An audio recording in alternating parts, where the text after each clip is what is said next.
The nature of the game 40 years ago was you walked out of the door, you shut it, and you went home, and everything was perfect, and you had a life. That doesn't exist anymore. That's not the game we're playing. The game we're playing now is fast, quick, convenient, all the time. Solve it now, no matter what that fucking takes, okay? And if you're an entrepreneur and you think that you have the opportunity to say no to people, especially when you're getting going, you're going to fucking lose. That's the truth. What is up, guys? It's Andy Frisella, and this is the show for the realists. Say goodbye to the lies, the fakeness, and delusions of modern society, and welcome to motherfucking reality. Guys, today we have Q&AF. That's where you submit the questions, and we give you the answers. Now, DJ is going to tell you how you can submit your questions. Yeah. Guys, you can do this a few different ways. You can email your questions in to askandy@andyfrisella.com. You guys can also click the link in the description below and submit your questions for an opportunity to be on the call-ins. You can also drop your questions in the comments of the Q&AF episodes. All right. So that's how we do Q&AF. Now, if you're new to the show, which lots of people always are, we have shows within the show, okay? Today, Monday, is usually Q&AF. The rest of the week, we're going to have CTI. That stands for Cruise the Internet. That's where we talk about current events, what's going on in the world. We put topics on the screen. We discuss them. We laugh at them. We talk about, what we think is going on and how we, the people, have to solve these problems going on in the world. All right? Then we have occasionally real talk. Real talk is just 5 to 20 minutes of me giving you some real talk. Some of you guys might call it a rant, but yeah. And then we have 75 hard verses. 75 hard verses is where people who have completed the 75 hard program come on the show. They talk about how they were before, how they are now, and how they used the 75 hard program to transform their lives. If you're unfamiliar with 75 hard, it is the initial phase of the Live Hard program, the boot camp, so to speak. You can get the entire Live Hard program, which happens to be the most famous mental transformation program ever. You can get that for free at episode 208 on the audio feed. It's not on YouTube. Again, 208 on the audio feed. You can also get the book. The book is available on my website, andyfrisella.com. It's called The Book on Mental Toughness. It's not free, but it is much more in depth than just the podcast. All right. So with all that said, we do have a fee for the show. The fee is very simple. If the show brings you value, if it makes you think, if it makes you laugh, if it helps you, do us a favor and don't be a hoe. Share the show. All right. What's up, man? We got live tonight. Yeah. Yeah. I'm going to wear something special for you tonight. Are you? You are, huh? I can't wait. Yeah, but you got to share the show out right now. DJ will wear something very special for Andy tonight. Yeah, man. How you doing, man? You good? I'm good. Yeah. I'm good. We just launched the return of the MF CEO project. And if you went to my website, andyfrisella.com, you will see how to get that. And it's going well. That's great. It's dude. cool. Yeah. I'm really excited about the phases of what we've built. This is just the initial phase. The next phase is incredible. And I'm really excited to get back to, really helping people change things. Because, dude, here's the thing. When we started Real AF, people were asleep at what was going on in the world. Now everybody's awake. Culture has shifted. We are moving back the other way.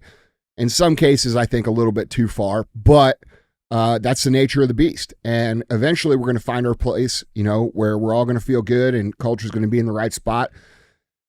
And as that starts to happen, people are going to have to start understanding how to win, because winning is the ultimate insurance against oppression. All right. When people are highly disciplined, smart, healthy, fit, intelligent, good human beings, the oppression that happens through the government is almost impossible to feel, because you're not able to be controlled. So, when we talk about personal excellence being the ultimate rebellion, I'm just excited to be able to pour what I know and this incredible technology that we built into people to really help them move down the path. Yeah, bro. I think it's the biggest thing. It's the biggest thing I've ever done. Yeah. No, for sure. Well, I think the other thing too that's really cool to see, because it's not like you just started working on this last week, right? Yeah. Like this has been 3 years, a long man. process. and to see it come out, dude, it's awesome. Yeah, now you guys understand, everybody's been like, where is it? Where is it? Where is it? Well, dude, we've had to redo it like 15 times because it kept evolving and it kept evolving and it kept evolving. And now we're at a point where we can launch the first phase. Mm-hmm. And then over the next 12 months, the second phase has become very apparent. And, I think it's going to be one of the most important companies ever built. And I think it's going to be one of the most successful companies ever built. And it's definitely going to be the most impactful company ever built. I spent my whole life helping people, in one way or the other, with supplement superstores. It was working with people face to face to help them transform. And then we built First Form, where we did that at scale across the world. Then MFCEO Project, where, we've helped, hundreds of thousands of people get their shit together. And, 5, 6 years, 7 years later now, those people are now successful. So, and then we just, live hard and 75 hard. And what we do here on Real AF, everything I've ever done has been about trying to help people win. And that's my wheelhouse, dude. I love that. It's my favorite thing to do. And I'm excited to get back to it, because the reality is we could talk about this stuff that's going on in society, and we will continue to do so because we have a great time doing it. But the solution isn't to just talk about it. The solution is to become, create, and build yourself into the ultimate version of what you can be. And that doesn't necessarily mean you have to be a billionaire or 100 millionaire. That might mean something else for everybody else. But the tech that we created is impressive, dude. Yeah. And whatever that goal is going to help you get there. Yeah, for sure, dude. Yeah. I'm excited. I love it, dude. I love it. With Andy, in the spirit of helping people and making people better, I have 3 good ones for you. Oh, do you? Yeah, I do. You almost fumbled that line. Yeah. I almost fumbled the bag. Yeah. No, we got some good ones, guys. Let's go ahead and get the Q&AF kicked off. Question number 1. Andy. Andy, is it better to beg for forgiveness than ask for permission when it comes to fixing a problem as an intrapreneur? Ooh. Oh, it depends. I mean, it depends. Can you fucking fix it? Yeah, are you really fixing it? Look, here's the thing. There's never been a time in the history of me being in business where someone has corrected something without me telling them to, where I thought that was a bad thing. In fact, it's a great thing, because it shows that someone's paying attention. It shows that they care. It shows that they're willing to take initiative. And as we talk about, there's 3 things that make someone valuable as an entrepreneur. Well, actually 4. 1, can you sell? 2, can you lead? 3, can you replicate your own skill set in other people? And 4, can you handle problems before they become problems? And so we're talking about the 4th thing here. Yeah. All right. And generally, when that happens, it's a great thing. Now, sometimes you're going to think you're correcting the problem, and, maybe that was happening for a specific reason that you're unaware, or maybe there was something that you're missing, or maybe you don't know the whole picture. So there has been times where people have quote unquote corrected problems that weren't actually problems, but they never got in trouble for that. That would be something that, you would still value because they took initiative, but you would then coach them on, hey, look, I appreciate that you went and you tried to solve that problem. You did a good job, but here's how it was. And next time we're going to put this in, just come run it by me or whatever. Right. Yeah. But the truth of the matter is, dude, is like, the things that you're afraid of being an employee, getting in trouble because you're doing something proactive. If you're doing something with the proper intent for the company to get better, for the team to get better, for the organization to get better, and you're fixing a problem, that's not a bad thing, dude. That drives your stock up. That drives your value up. So when a company or a team or organization has someone that's willing to identify a problem, take initiative to fix it, and then come in and say, hey, Andy, I found this problem, dude, but don't worry about it because I already fixed it, but here's what it was, and here's what I did. Okay. And then you're either going to say, fuck, dude, thank you. That's a great job. You did awesome. Or how'd you do it? Okay. Well, you did it 90% right. Let's go tweak this, right? Yeah. There's never, if you work for even decent leadership, they don't even have to be great. They're going to recognize your intent that you were working to make the company better. And you as an entrepreneur have to take those steps even when they scare you, or especially when they scare you.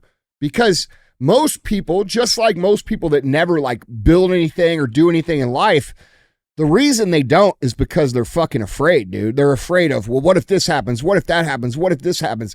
Eventually you just got to go. Otherwise you're going to stay in the same spot. So if you're an entrepreneur and you see shit going on and you don't fix it, you're part of the problem.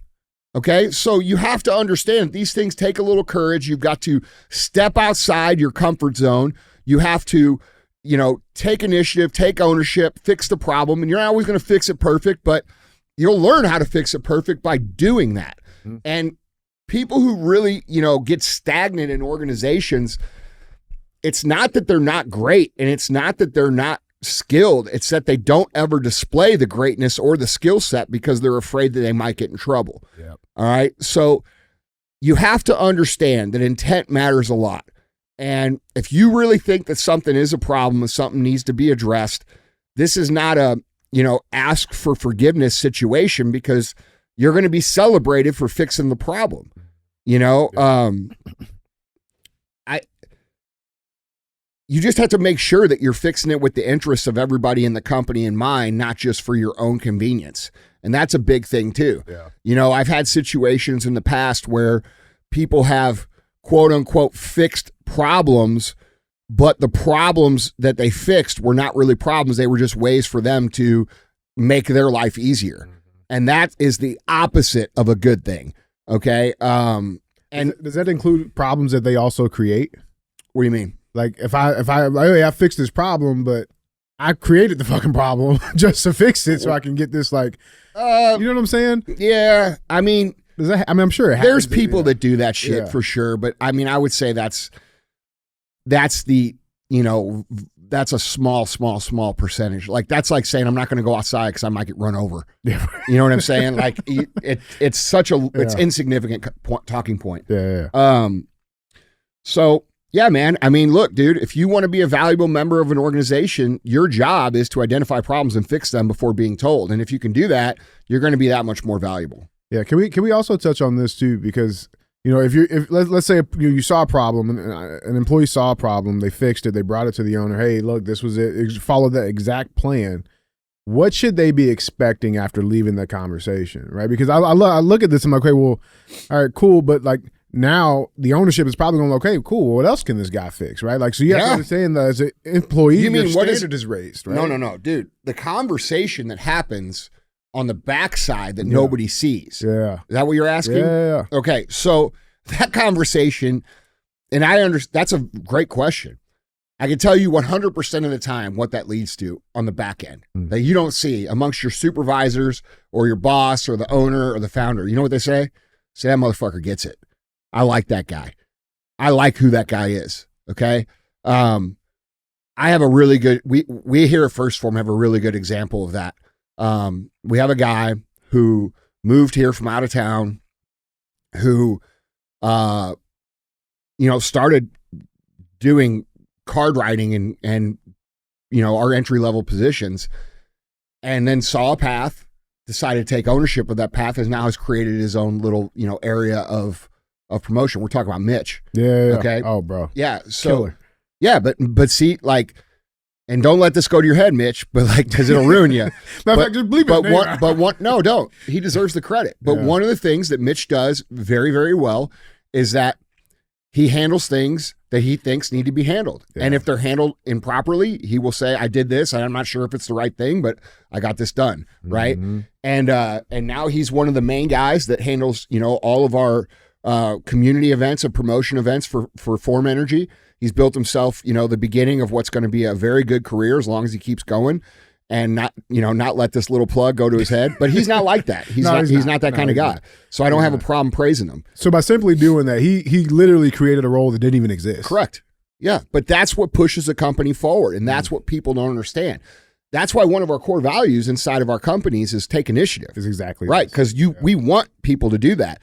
And if you own a company, you should want your employees to do that too, because if everything bottlenecks around you and your decisions, then the company can't grow. It chokes out the fucking momentum. So, and that's where trust is earned too, right? Like our leadership, that any of the leaders I deal with in any of our companies, they all have this same quality. They are willing to identify a problem, take the initiative to fix it, and handle shit. They've actually fixed them. Yeah. And with that trust. I mean, dude, most people are very uncomfortable doing that because at some point in time, they dealt with a shitty leader or a shitty coach or a shitty parent who, they did the right thing and they still fucking got fucked with. Right. And as an employee, if that ever happens, you just want to explain yourself. You want to say, hey, I didn't mean to fuck this up. I'm sorry. But look, man, I was doing what I thought was right, and I'm trying to help the company grow. And, that's that. And, explain yourself that way. But I honestly, dude, I personally think that if you work for a leader that punishes you for doing what you think is right with the proper intent, you have a terrible leader, and you should probably look to fucking remove yourself from that. Yeah. Because that same leader, when you start to step up, is gonna see that as a threat, and that's where people fucking fuck up. Okay, like leaders really fuck up. They don't. The reason most people can't lead is because they feel threatened when other people increase their skill set and become great. But in reality, dude, the definition of a leader is to make people fucking great. You know what I'm saying? So you can't be, pounding somebody's, confidence into the ground because they're working to improve. And, I think this is a dynamic that a lot of leaders really fuck up. And this is why a lot of companies have terrible culture and terrible performance, because they have a leader somewhere along the line that has no nuance and no ability to understand anything outside of a system. And, procedures and policy take precedent over what the outcome is. And, they can't build a team. Yeah. So, yeah, dude, I love it, man. Yeah. I love it, guys. Let's get going to question number 2. Hi, Andy. Andy, I'm 27. I've been in business for 4 years, and I'm having trouble balancing caring too much for my clients. I have a hard time shutting it off when they text or call me on the weekends at 8 o'clock at night. I don't know how to say no, and I don't know how to turn that off. Need some advice on this. What, do you want to win? Do you want to win or do you want to lose? I hate to say it, but since you don't understand this, you signed up for a certain kind of life. And your certain kind of life as an entrepreneur has no business hours. There is no personal time. There are no boundaries unless you want to lose. And the reality is that you are blessed to have the opportunity to serve these people at 8 o'clock at night on a Saturday night, because all it does is build the positive word of mouth that you're creating around your company and your brand and yourself. So if you think that you're going to be an entrepreneur and you're going to set these boundaries, which is so, the talk of the town these days, and you're still going to win against somebody who is all in, you're sorely mistaken. All right. So this is the nature of the game. The nature of the game 40 years ago was you walked out of the door, you shut it, and you went home and everything was perfect and you had a life. That doesn't exist anymore. That's not the game we're playing. The game we're playing now is fast, quick, convenient, all the time. Solve it now, no matter what that fucking takes. Okay. And if you're an entrepreneur and you think that you have the opportunity to say no to people, especially when you're getting going, you're going to fucking lose. That's the truth. So, and if that's not cool for you, then maybe being an entrepreneur isn't the right move. And I don't say that to be disrespectful, but I say that as a matter of what your priorities are, because having multiple priorities as an entrepreneur is the nature of the game, and you have to do the best that you can do in each situation. All right. There's been times over my life, lots of them, where I had to miss things, and not little things, big things, because I was dealing with things going on in the business. There's been times where shit, man, I'm on vacation, which is not very often, but most of the time when I leave, I end up having to solve some shit. All right. Now, don't stop. Now where I'm at after 27 years, I have very competent team. But in the beginning, it was all in all the time. Right now, if I get a call on a Saturday night, it's a fucking problem. Yeah, it's a big problem. Yeah, but those systems came way later. Those systems that's right. take care of that. That's system. right. Yeah. And the better that you can make your systems in the early days, the faster you can get to that position. But that still takes time. Yeah. It takes training. It takes building an amazing team that understand what you're trying to do and how to do it the proper way. But at the end of the day, for this question, the answer is this. Stop looking at those things like they're a hindrance and start looking at them as an opportunity. Because if that motherfucker calls you at 8 o'clock on a Saturday night and he needs a fucking pepperoni pizza, you better go get it and bring it over to his motherfucking house and bring him some, chicken wings too, just as a little extra. Right. That's what it takes to be successful. And this is why I always talk that most people's concept of what it takes is not in line with what it actually takes. And I don't think it's even close. I don't think that most people truly have an understanding of how much more it takes to get something built. So we have to understand, dude, this is going to take way more than what you think. And the reason that you think it's not is because you grew up in a fucking different time. You grew up where you could talk to all your friends all over the world with a click of a button. I didn't grow up like that, okay? You grew up where everything is instant. You order something from Amazon, it could get there the same day. I didn't grow up like that. I grew up in an era where you had to order something, it took 6 weeks to get, okay? No, for real. Could you imagine that now? No, but that was normal business, bro. That's crazy. So when you don't have that sense of time, you don't understand there's certain things you can't rush through, okay? You can't rush through building trust with the client. You can't rush through building loyalty with the client. That takes time, and it takes repetition, and it takes validation. But you can accelerate it by being available at inconvenient times, which is perceived by the customer as way more than what anybody else is willing to do. So if I were this person, I would stop looking at that as something that's bothering me. What the fuck is it bothering you? Like, what are you doing? Playing video games, watching TV? Right. What the fuck you doing? Okay. Right. And look at it as an opportunity. Yes, sir, I'm on it. Let me handle that for you right now. Okay. And eventually, as you start to have systems and you build teams, that will eventually kind of settle down. And that has its own set of challenges because, like I said, when you start to build the systems and then you get that call on Saturday night, it's usually a big fucking problem. It doesn't happen as frequently, but when it does happen, it's a lot more severe. 100%. So yeah, man, you got to reframe how you think as an entrepreneur. And the idea that you're going to have the life that everybody else signs up for is an absurd thing. Okay. And there's a trade-off. All right. You're putting the risk in.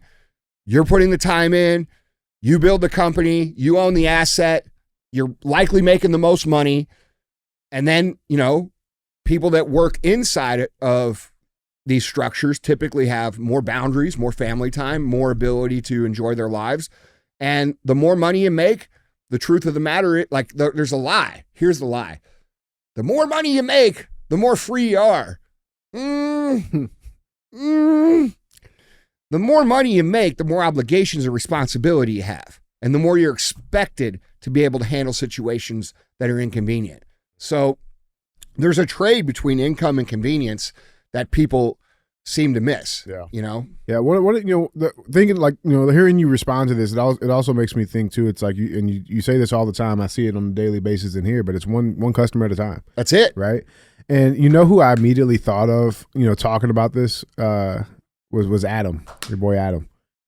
Like, bro, it doesn't matter what time it is. Adam? Yeah. Jet Adam? Yes. Oh yeah, fuck yeah, bro. I mean, like a shiny this dude's doing $100 million in business.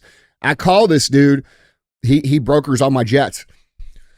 Doesn't matter. 3 a.m. He could be in fucking Africa, bro. Yeah. It does not matter. Don't matter. And by the way, you don't ever hear an attitude. It's the opposite of that. He's very grateful for the opportunity to build his business, which is why he's one of the biggest jet brokers on the fucking planet. Yeah.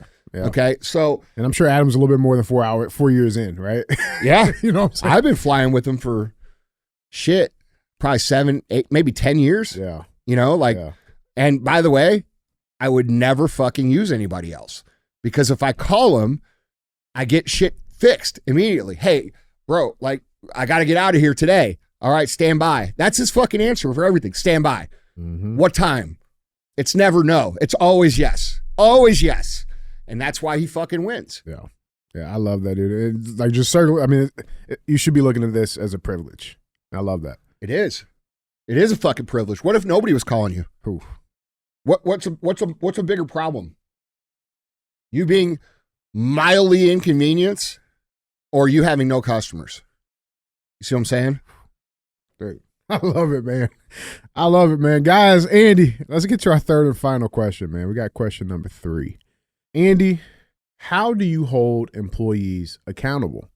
We are running a machine shop and we have 9 employees. We run lean, and people wear multiple hats to cover multiple job titles at once. But how did you do it in the beginning days? How were you able to hold employees accountable? Well, I mean, when you only have 9 people, it's pretty easy, dude. I mean, I know that's probably hard for someone that's never done it. Yeah, right. But try doing thousands of people or hundreds of people, okay? Now we're talking about systems, which, by the way, part of the tech that I built is going to address this problem for commercial applications. But anyway, that's neither here nor there. But when you have fucking 5 or 10 people, it's real easy, dude, especially when you're all in the same location, okay? You got a shop. I'll just give you an example, okay? When we were building First Form, all right, when we had the old building over on Green Park, the one that I had when I met you. At the very beginning of that, we had myself, Sal, Jason, and like a few guys in the warehouse, and then like maybe 3 or 4 other people that came down to help. Okay, Will and Aaron. All right. Let's say we had 15 people. Okay, we would gather them in the fucking lobby literally every morning, and we would say, okay, here's what the fuck I need you to do today. Here's what I need you to do today. Here's what you're doing. What are you doing today? Guy tells us, right? Blah, blah, blah, blah, blah. We're all doing multiple shit. And then at 4 o'clock, we all, me, Sal, everybody, went in the back and fucking packed boxes. Okay. And while we're packing boxes, I'm asking them, Sal's asking them, Jason's, okay, what got done? Did you call this guy? Did you get that done? Did you do this? Did you do that? And so there was consistent assignments and then accountability in the same day. All right. And that's super easy to do when you have everybody kind of in the same physical location. It's even easy to do if you're doing it remote. You hop on a call in the morning, game plan, hop on a call at night for 10 minutes and make sure that everybody's doing it. But in the early days, it's a day-by-day accountability structure. The idea, this kind of goes back to the last question too. The idea that you could just kind of set it and forget it that's a fallacy. That's not how that works. You have to be on top of it for long enough to where all of your employees and everybody that's working with you, everybody on your team starts to understand the direction that we're moving, and then they will start to move that direction autonomously over time. Then you will back that up with systems, and then you will scale. All right. So in the beginning, it's a day-by-day thing, you know, and it should be, by the way. If it's not, you're really missing opportunities to communicate, build culture with your team, bond with your team, that brings them in and makes them feel like they are owners of the company, which is ultimately what you want. You want everybody that works for you to feel as if this is their fucking baby. And sometimes people can't do that because they haven't created a big enough vision for the teammates to understand that there's something worth working for. And we see this a lot with little operations, okay? If you have an operation, let's just say this shop, okay? He said he got 9 guys. Yep. And your goal is just to have that shop. And that's your goal. Your goal is to have the shop, make a few $100,000 a year, you know, get a bass boat, fucking live your life on, do the, you know what I'm saying? Like hit the leg on the weekends. Yeah. Like if that's your goal, you're going to have constant turnover. It's going to be constant. And if you don't have constant turnover, the only employees that you're going to attract are the people who are going to be there forever with no ambition, no skill, no drive. And that's not what you fucking want. Because when people have no ambition, no skill, no drive, and they're not committed to the vision of the company, then what service are they offering the customers? You see what I'm saying? It's not very good. Yeah. It's kind of like a take it or leave it thing. We see this every time we go to the DMV or we go to a government building. Government people don't have a upward mobility opportunity the way that an entrepreneur or people inside entrepreneurs may have, which is why they behave the way they behave. Yeah. There's no accountability. There's no upward mobility. They don't give a fuck, okay? You don't want that in your business. So if you're an entrepreneur that is going to stay right where you are, you have to understand what you're going to get, okay? You could do that. There's lots of people that do that. But you're not going to have a team that's operating at a high level, that's kicking ass, that's building and pushing the company down the pipe, making things better, making things bigger, servicing customers on top of what, they should, going the extra mile. These things only happen when a big vision is included and people believe in what you're doing, and they can believe in what you're doing for a lot of reasons, okay? There's people in our organization that just love fucking helping people, which is awesome, bro. There's also people that want to make a fuck ton of money, okay? So those people are motivated by different things. But either way, we're going to help way more people. And by the way, if you do, you're going to make more money. You're right. Okay? So a lot of the staleness and the stagnation that people have with their employees comes from them not being clear or even having a bigger plan at hand, or thinking that they shouldn't share it because I don't want anybody to know my vision. Motherfucker, you don't have a special vision. You didn't think of anything new. Everything's been done. Tell your team what the fuck you're trying to do. The bigger, the better, and then you have to follow through, okay? If you paint the vision and you don't follow through, people are going to think you're full of shit. This happened to me a few times. Not because I was full of shit, but because it took longer than I wanted to. Yeah. All right? So, when you paint like I can remember sitting back in the back of our Manchester supplement superstore in 2009, giving a meeting and telling everybody what we were going to do with First Form. I had my buddy, Tom Young, draw up which by the way, he created the first supplement superstore logo. Yeah. And he charged me $50, and it took me 3 years to pay him the $50 because I didn't have any fucking money. But I went back 10 years later. Tom has always been a good family friend. I said, hey man, can you draw me a sketch of what a headquarters would look like? And I kind of like thought it out and showed him, and it actually looked very much like this building. It had a big runway up top and the offices up top that overlooked the gym and the floor. And I mean, it's very close to what we have, which goes into another topic of making sure that you're very clear about what you're envisioning and what you're pursuing, because those things do materialize, especially if we find out that we live in the fucking matrix. Like what if, no, I'm right. Serious. That's real. What if, this is how you should behave. What if we really do live in a matrix? And what if everything that you imagine for yourself will actually materialize if you see it in detail for long enough, and then you put the application towards that? Okay. And you could see that as biblical because it's in the Bible. You could see that as the law of attraction, which, a lot of people argue, well, that's not in line with God. Well, it actually is. If God created the universe, he created laws of the universe. Okay. Or you could choose to see it like we live in the fucking matrix and we're all computer programs, and what we think of actually comes to fruition in reality. And however you think about it, you have to get real clear on the vision. But the point of what I'm getting at here is I stood in front of the meeting and I said, hey, we're going to do this and this and this and this and this. And yeah, I mean, they thought I was fucking nuts. Okay. And these are all hardworking, good people. But the vision was so fucking big that from where we were to where that was very hard for them to believe in. So we lost a few people, right? We gained some new ones. We paint the vision again. The vision starts to materialize. We move into, we go from our warehouse being in the back of the Chesterfield store to a 12,000 square foot warehouse, to a 60,000 square foot warehouse, to the 2 buildings that we had in Green Park, to this. And as that vision starts to come to fruition, people believe more and more and more. So in the beginning, when you paint the vision, you know,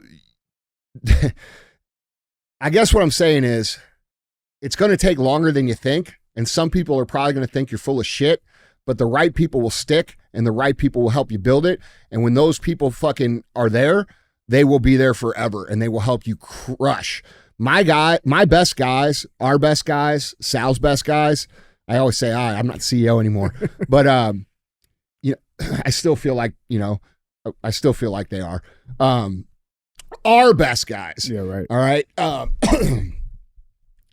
They were all there in the early days for the most part. We're talking 10, yeah, 11, 12 because years, they fucking have seen, they came later than the first set of guys, and they came in at a point where things were moving, and when things move, people start to believe, right? And this goes into the thing that we always talk about. The work has to come before the belief. You have to do the work. Okay, you're going to work. Then you're going to see a little bit of a result, which is going to encourage you. It's going to encourage the team. Then you're going to work, and the result's going to get a little bigger. That installs more belief. Then you're going to work.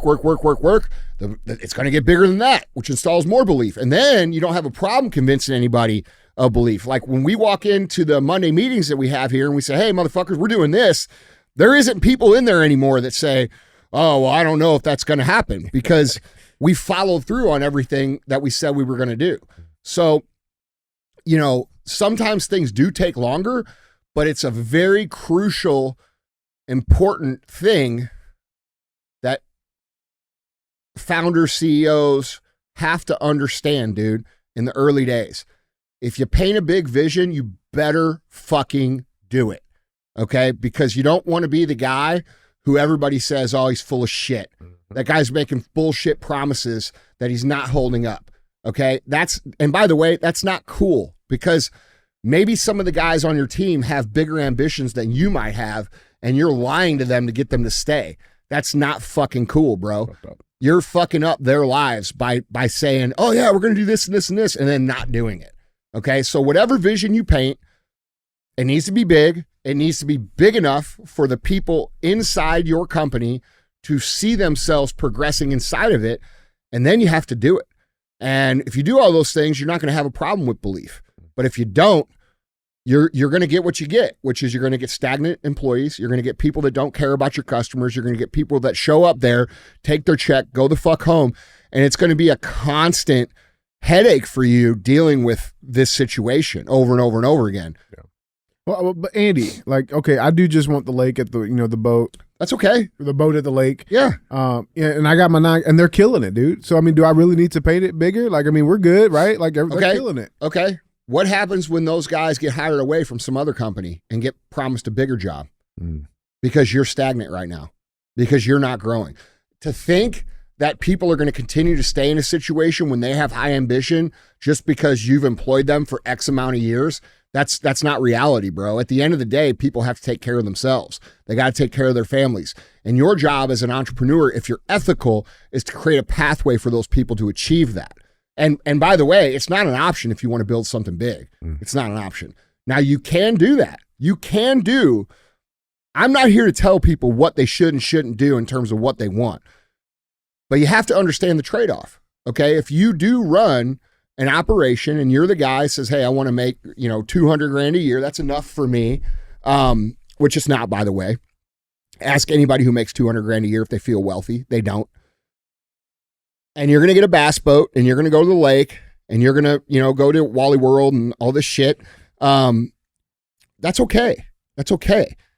But you got to understand what you're going to get. You're not going to get the cream of the crop. You're not going to get an amazing culture. You're not going to get this environment that you enjoy going to work. It's going to be pulling teeth all your fucking life. So there's a trade-off, dude. Yeah. The bigger you get, the easier it gets. And that's the thing that people don't understand. And not easier from a standpoint of stress or, you know, investment of energy or your skill set having to improve. It's hard, but easier in the fact that you will build a supporting cast that is very fucking capable and very strong. And I got to be real, dude. Like, you know, in the early days, it was all about me. I wanted to fucking make money because I was poor, bro. I didn't have any fucking money. Okay. And when you don't have any money, the only thing you can think about is having a little money, right? But the thing I am most proud, okay, I interviewed Steve Wozniak, all right? Steve Wozniak's co-founder of Apple. First of all, one of the smartest men I've ever met, probably the nicest man I've ever met. Real talk, the nicest man I've ever met. I asked him, I said, hey, Steve, what are you most proud of? You know, you've invented all these things. This guy has done so much shit, dude, it's not even funny. Like, it's not just the Apple computer. He's done all kinds of stuff with technology that people use all over the world. And I said, well, what are you most proud of, dude? You've done all these incredible things that have changed culture and society. You're one of the most important people that have ever lived. That's the truth. When you consider all the things he's created. And he said to me something I'll never fucking forget, dude. And he said, you know what I was most proud of? He's like, when I drove out of Apple headquarters, there was a big housing development. $5 million house, $5 million house, $5 million house, and it was all Apple employees. He said, that's what I'm fucking proud of. And dude, I got to be real, man. Like, as you get mature and as you start to grow and, you know, when your finances are in a good spot, the thing you're going to be most proud of is what you did for other people and the path you gave them and how you helped them, even if they don't stay forever, even if they, you know, go into other places. Like, there's this big misconception that, you know, because I'm a hard person to work for, meaning I demand a lot, that somehow, like, when people leave, like, I don't want them to win. Motherfucker, you better fucking win, bro. Because if you don't win with the shit I teach you, I hate that. Okay. So, like, I want my people, even if they don't stay, to win. And I think out of all the things I've accomplished, dude, you guys see all the shit, man. You know, I've done some amazing things, you know, and I'm not saying that to brag. It's just a matter of fact. The thing I'm most proud of is the careers that we've created and seeing the people that have helped us build things, build their lives through it. That's the coolest fucking thing ever, man. Yeah. It's the thing you'll be the most proud of. That company name on that resume means something. Yeah, absolutely. Yeah. Yeah. I love that, dude. I love it, man. I love it. Guys, Andy, that was 3. All right, guys. We will see you tonight. Don't forget to go to andyfrisella.com/MFCEO. Check out the new project that we have going on. Yeah, and I guess we'll see you tonight. Don't be a hoe. Share the show.